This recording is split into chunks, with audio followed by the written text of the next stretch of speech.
importance of annoyances, right?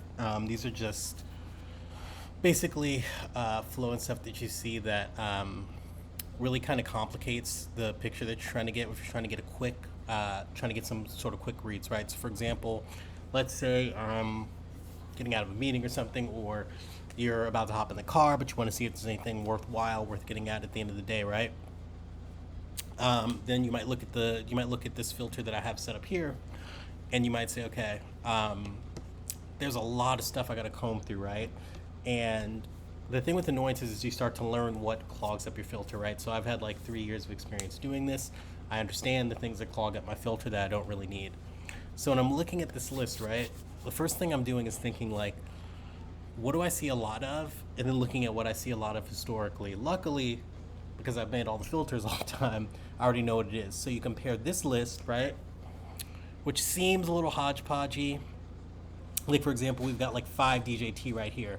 The whole thing with list filtering is you're not really going to go through when you're doing intraday and look at each thing, right? You're going to go ahead and you're going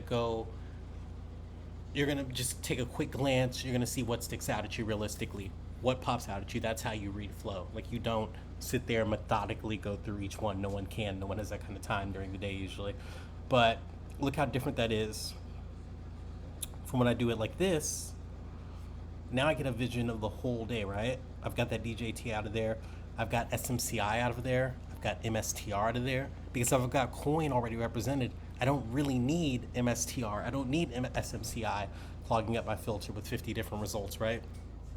Like you might see happen. Like you'll see MSTR, for example, gets 1, 2, 3, 4, 5, 6 representations here on this filter that keep us from seeing the whole day. So now I've got almost a snapshot of my entire day. And I could even play with that a little bit more. I can go and say, okay, NVIDIA is a good bellwether for what people are thinking of tech. What if I want NVIDIA out of there, right? I'm just going to go ahead and get rid of that. And now I've got the whole day kind of sitting here. So what do I know? I know that if you take DJT and you take whales out, or you take crypto whales out, I know that this is generally looking bullish, right? I know that people are still buying into things. I can see this Wolf 17 call while it's sitting at 14 on the 1018, which I just saw now for the very first time. I can see this other Wolf 17 call on the 1018 that I'm seeing for the very first time that are coming in sweeps.